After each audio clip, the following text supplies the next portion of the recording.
Hello there, Ian Michael of Connect Cinematics here. Today we're going to be discussing about the types of safeties you see on different types and models of pistols. And I'm also going to be talking about the slight variations that you might see with people drawing them out, depending on what function of safety they have on each pistol, and I guess the how they carry them on the pistols themselves as well. So without further ado, let's get right into it and see our first pistol. Now, the first type of safety, and one of the most common ones that I've seen with older and modern pistols as well, is what is called either the manual, the thumb, or the lever safety. Now, a manual safety is a button or a lever that is designed to stop or immobilize the hammer from firing or the firing mechanism itself. The manual safeties always must be manually engaged in order for it to be put on safety. So with this, I have the Colt M1911, is one of the oldest handguns out there. Served two world wars, that whole meme. And with this, specifically with the Colt, you have to cock the hammer and then flip the safety up in order for it to be truly safe from firing. Now, there is going to be other pistols out there, which I can show later, that you can put the safety on either with the hammer cocked or with the hammer decocked or just in its sitting position. And then you can flip the manual up and down to your heart's content. But specifically for the Colt, it has to be when the hammer is cocked and the thumb safety is switched up in order for it to be truly safe. Now, using the same pistol as well, you also have what is called the grip safety. The grip safety is always engaged when the handgun isn't held in the hand. So if you have a off-heater grip on the gun, you cannot fire it, even though the safety is disengaged and the hammer is cocked, but the trigger will not pull. The grip on the back end of the gun has to be depressed down in order for that safety to be disengaged. So therefore, when you have a firm, proper grip on the pistol, you can fire it. So when it comes with, out of the three pistols that I've shown you so far, the only one I think is going to have a significant difference with the seconds or milliseconds that you will save, depending on how you have your pistol set up, is going to be any weapon that has the thumb or lever safety and the grip safety as well, because it's going to be dependent upon your reaction time, but also with how you have a pistol like the 1911 set up already. So let's just go with this. The first form that you can carry it would be that if the hammer is all the way down, safety is off, but you would have to manually cock it before you fire it. And more so, that if it was a real gun, you have to make sure a bullet is already racked and in the chamber.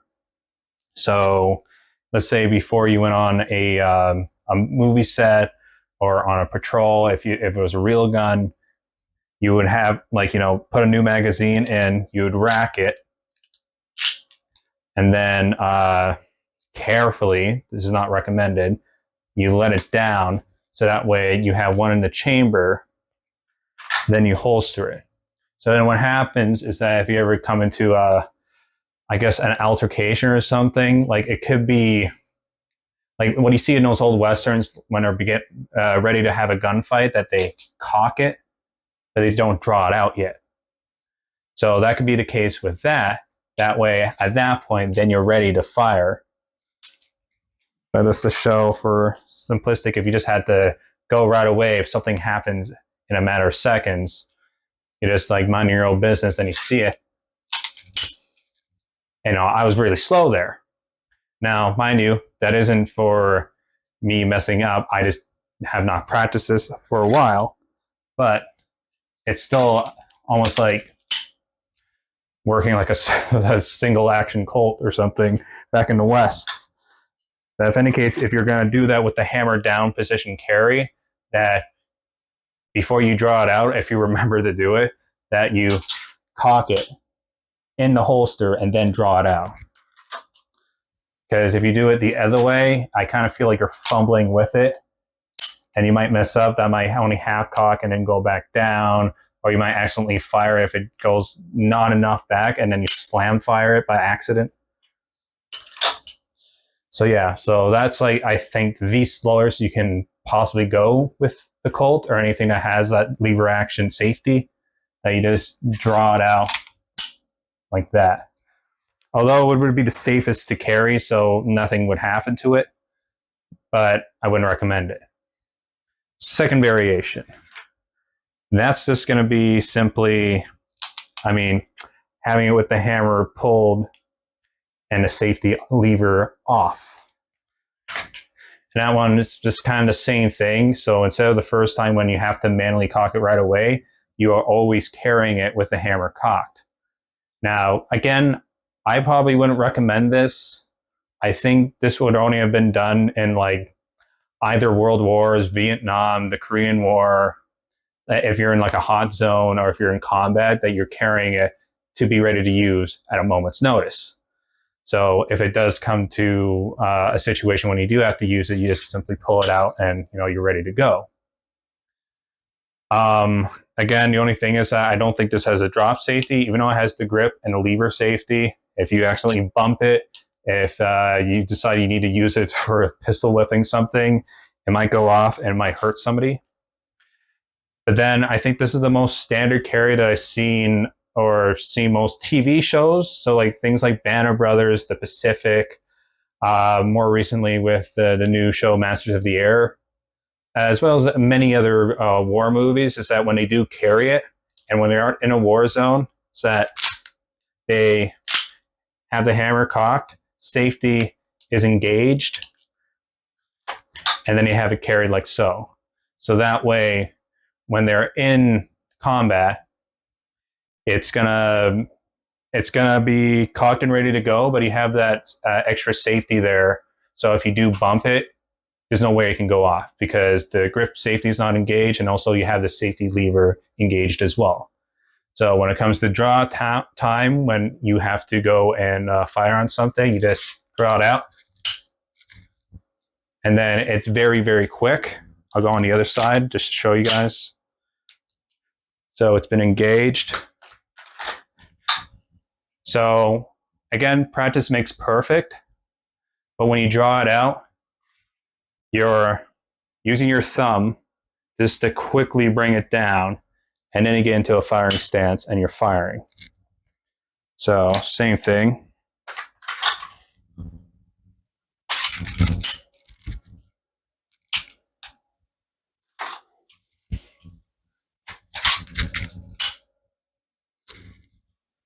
Again, I'm not the best at that, but at least with that technique, when it comes to, I guess, the philosophy of how to draw it, that is probably the most, I say, basic and recommended carry for at least a Colt 1911 with the hammer cocked, safety engaged.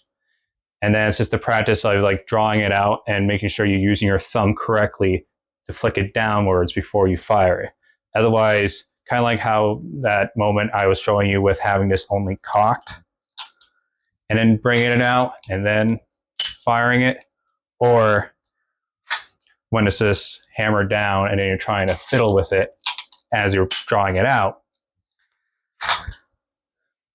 Hammer cock, safety engage is the best one.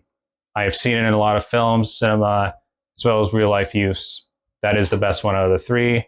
And even though it is quicker to fire it with the hammer cocked with the safety disengaged, you're going to have a safer time carrying it and less of a hiccup with accidental discharges if you just do this hammer cock, safety engaged.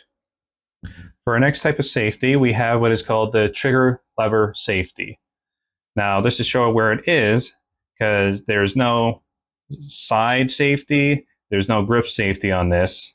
What you have instead is like the safety is on the trigger itself. So if I get in there, right now it's been decocked. I'm using a Glock 17 as reference for this type. And when I cock it, you'll see a flange stick out for your finger when it's a proper firing grip to encompass, so that when it's depressed properly, you can pull the trigger.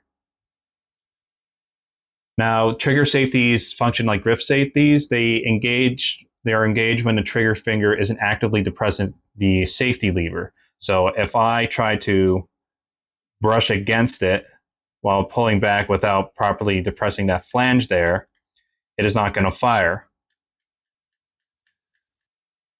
So this is meant to prevent any accidental discharge when a firearm isn't held in the hand, or if by chance it's been bumped into or anything like that. So if it snagged on the holster, a belt loop, any shirt fabric or pant fabric, so any chance of the handgun firing on its own, if you accidentally snag it on something, is much lower than if there was no trigger safety on this. For the trigger to be released, the striker or the hammer, the safety must be pressed fully into the trigger bow. So to show that, again, unable to fire, but as soon as I take a proper grip, depress it so the flange is pushed down, you can audibly hear the firing pin striking. So again, it's cocked, flange is out. Safety is now off with my finger fully depressed on the trigger safety, and it fires.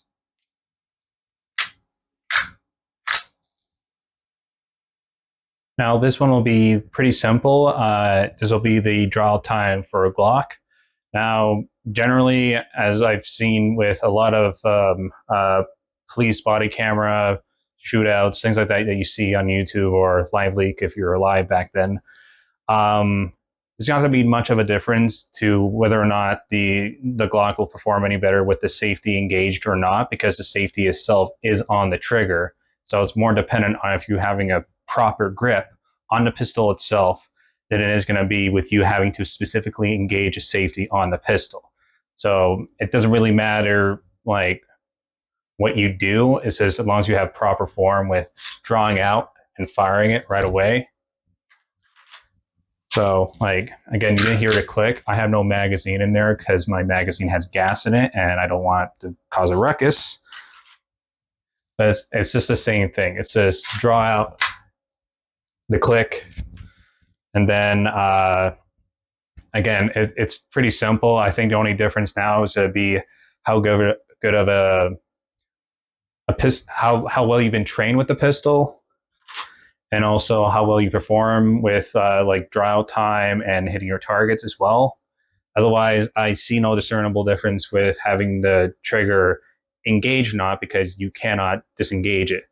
I think the only difference in time, if it was like a different type of safety, which for police officers would be dumb, but if you're a civilian carrying this in America or any other country or place that allows you to carry, say like if you're in Alaska and you're just using it as a protective carry against like grizzly bears or a moose or something like that, the only other caveat I would see it being that you carry a Glock that gives you less time to fire it is that if you did not have a bullet in the chamber, so you have to draw it out, cock it, and then fire it.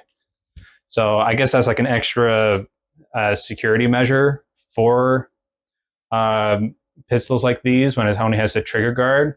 Although I will say Glock and a couple other types and models of pistols do have what they call a drop safety as well. So on the off chance that your elbow bumps it, this gets dropped on the ground, or like for some reason if you smack something with it, it doesn't go off in your hand and fire that bullet in the chamber. And so I don't think you have to, again, you don't have to worry about it going off if by the chance you dropped it or bumped it or something. But if you're being extra safe, that could be a viable thing. But usually if you're carrying, I recommend that you still carry one in the chamber, whether it's like, again, for hunting wise, cinematically wise, when we're talking about movies though, like this doesn't really matter. Like it's just gonna be how it is. It's just gonna be how you hold it, proper placement, proper finger placement, proper grip, and no trying to like do anything dumb with the pistol. Now, one of the more unique ones that I've seen mostly in a lot of action films and cop dramas, police shows as well. Um, you guys probably recollect when you see like a police officer cocking their gun, pointing at the bad guy, and then when they decide not to shoot, they do the cinematic function of decocking the hammer, which is pulling the trigger but slowly releasing the hammer. But as you saw what I just did there, I almost let it go, and potentially you can do the whoopsie daisy of trying to decock it, and then you actually just kill the guy because the hammer still falls pretty fast for it to trigger the cartridge. So this is, I should not have to say this too many times, but this is a dangerous and violates one of the 4 rules of gun safety, is keeping your finger off the trigger unless you're ready to fire. So one of the things they did to make sure people can properly decock a gun is creating what they call the decocker lever. So this one is the Sig Sauer P226, I believe. It's that, or the 365. It's the compact version. Anyways, so to show how this functions, I can rack it, and then instead of pulling the trigger, if I wanted to take make this safe again, there's a lever right beside the trigger here that I press down, and it brings the hammer down. Now I'll show that again. So when you don't want to fire anymore after it's been cocked and ready to go, you press it down, and now the hammer's been decocked. Now I will show this though.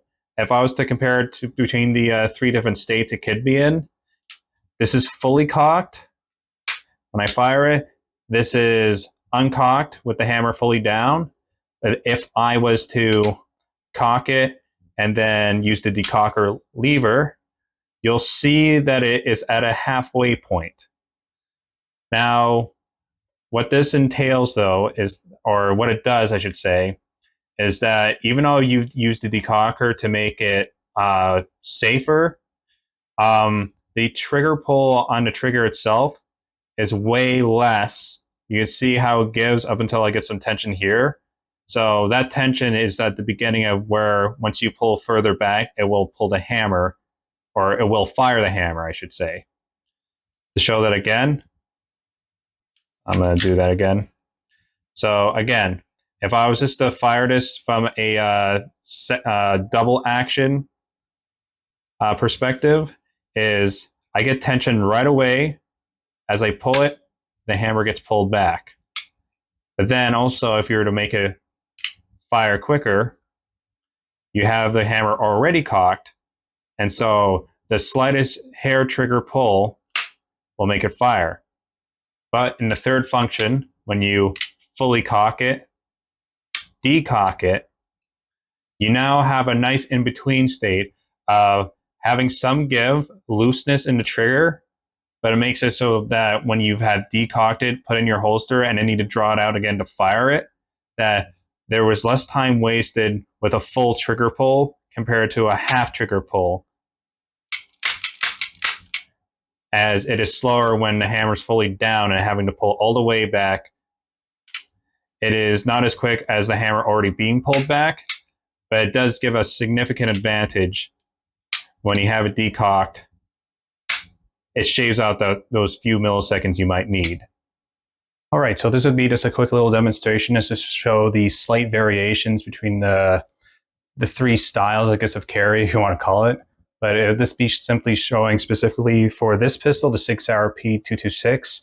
There's a slight difference of time from draw out time to firing, if it's fully cocked, if it's non-cocked, or it's been decocked. So first one, it's just showing double action only. So from when it's been fully decocked, is just bringing it out and firing like that. Again, the trigger pull, as you can see with the hammer, has to go all the way back with a long trigger pull. Now, if it's not recommended, but if it's carried with the hammer already cocked, it's just going, the snap is right there, and less of a trigger pull. Then if you do double action, hammer cocked, then the last one, let me do this right now, is to have it cocked, decocked, holstered. That way, the only small variation would be that when you draw it out, there's less of a trigger pull than if it was only double action, but not as much as if the hammer was fully cocked. However, I wouldn't recommend that because having a hammer fully cocked without any other variable safeties besides the decocker will make it more than likely go off in your holster if you do that. So always decock it, holster it. At least then you get the best of both worlds of it being somewhere in the middle when you draw it out and fire it. Now, using the 3 previous pistols that we just went through for the various safeties, there is a 4th one that, even though it's technically not a safety, it does visually and functionally show that the gun is safe and it's inoperable in its current placement. So, this is the slide locks on all these pistols. Now, I will show you the different variations within them with these 3. So first off, you have the Colt 1911 again. Now, a slide lock, the main function of a slide lock is that when you fire the final round in the pistol, when you fire the last round, the slide locks back right here. This is the slide lock for this pistol to show that the magazine is empty. Now, in this case, it would be for plastic BBs. If you see nothing in there, that means it's empty. Now, this would only lock back on its own automatically when you are firing it and you fire the last round and it locks back like this. Otherwise, you put in a new magazine that would have more ammunition, slap it back in, and in order to make it unsafe again, you would push the slide lock down, and then it's ready to go. And as you see with the Colt, since it is technically a single action, it's cocked a hammer, it's ready to go, and you can either put it on safety in your holster ready to go, or keep on firing. Same thing with the Glock. With the Glock, it's the same thing. When you fire your final round, it will lock back like this. And you can see there's nothing in there, no BBs, no pellets, nothing like that. And so what you do, same thing. You take the magazine out, you put a new one in, and then with this one, the slide lock is right here, and it's ready to go. And then it's to show it's fired. Then a final one with the Sig Sauer with the decocker lever. So this one is the same thing. When you fire the final round, it locks back. There's nothing in it. Same thing. You release the magazine, get a new one in.